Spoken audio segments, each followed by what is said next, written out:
Everyone. Look what I got. A full friggin' chicken. I got a full friggin' chicken. So what does that mean? We gotta get cooked and make this thing. I have yet to make a full chicken in this new house that we live in. This will be the first time in this oven. I am going to be pairing this with the Invader Fuse live bubble hash pipe. Oh my goodness, look at how cool this thing looks. Feels very like Spider-Man-esque. Like once I consume this, I'm gonna have some sort of superpower. Catch me climbing up on the walls or something.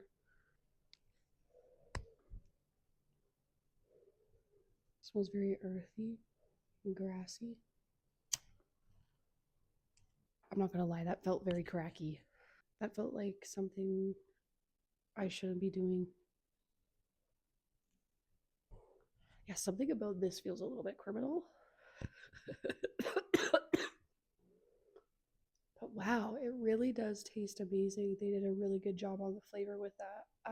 And it's staying pretty clean. I will say it's not staying lit for very long, but I also feel like I'm not smoking it properly. I'm like pulling back from it all of the time. So, wow, it's hitting me hard, that's for sure. Holy freaking freak. I'm cooked.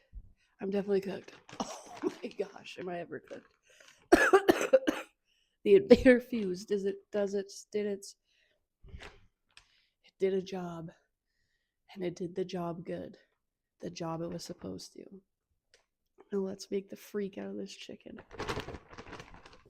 Let's go ahead and set that oven to, of course, 420 degrees. I'm so grossed out by raw meat, so you'll see me fumbling around with one glove on and trying to figure it out. I read that you're supposed to put salt on the skin, but I feel like I definitely put too much, and that's not the right way to do it. But hey, I'm just a girl. Lemon, garlic, let's go.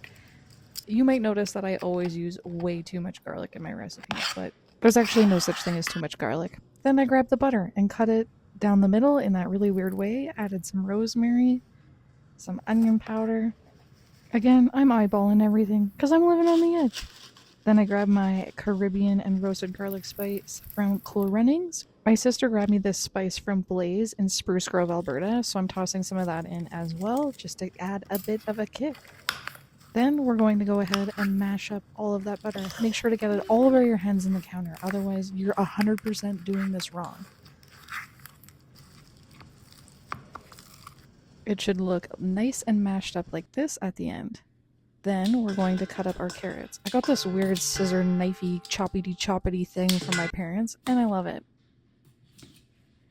Over to chopping potatoes. To be honest, again, I had no idea what I was doing here, so I was just grabbing whatever looked like a amount that a 2 to 3 person family could eat and shoved it all into a bowl and mixed it in with the same spices that I mixed into the butter mixture.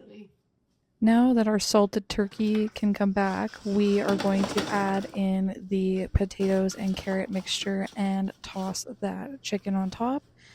I ended up patting it dry probably too late, but it is what it is. I saw this online and you're supposed to, I guess, like pull up that yucky skin. Made me feel ill. Then I'm throwing in the butter. Again, pushing it out underneath that skin was making me feel sick. But the worst of the worst was as I was trying to put it on, it kept sticking to my friggin' gloves. So you can start to see me get really frustrated with the way I'm adding it, and then I just ended up coating it on in one big pitter patter, which worked out fine. Then I'm taking the other half of that head of garlic and shoving it up the butt, squeezing a half a lemon, throwing that half in, and the other as well, adding in some sprigs of sage, and of course some thyme.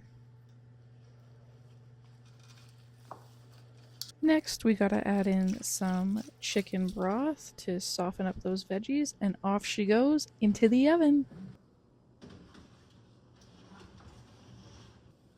Y'all, I'm actually excited.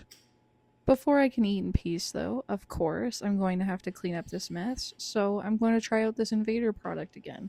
There truly is nothing like being cooked, getting a clean in, and then getting to eat a meal in peace because your kitchen is not a disaster after you're finished eating. I really was dying to have a look. It smelled so good. Now we've got to baste the guy. I looked online and it said to use this flibbity flammity toothbrush for chicken, I guess, but it didn't work. So then I tried using a spoon and I just kept picking up all the vegetables, but hey, it worked anyway. Now I'm cooking this gal for an hour and a half, basting or whatever that spoon shenanigan is, every 30 minutes. Whoa, that chicken is nice. Look at how good that looks. Probably should have tied the legs together, but I'm just a girl. Ow! Don't grab a chicken with your rubber gloves on like an absolute idiot. Now let's spoon out the vegetables and cut this thing up after letting it rest for some time. That's perfect. I employed my boyfriend to help me with this because I cannot. Helpfulest boyfriend in the world. You want to get some inside shots? Yeah. Not to be dramatic, but I am hype to put this thing in my mouth. I mean, come on. Look at the juice coming out of that thing. The potatoes and carrots were divine, and I absolutely love the way that this chicken turned out. It held the juices, it was flavorful, and honestly, the perfect solution to my munchies. Thanks for joining me on another episode of She Is Cooked.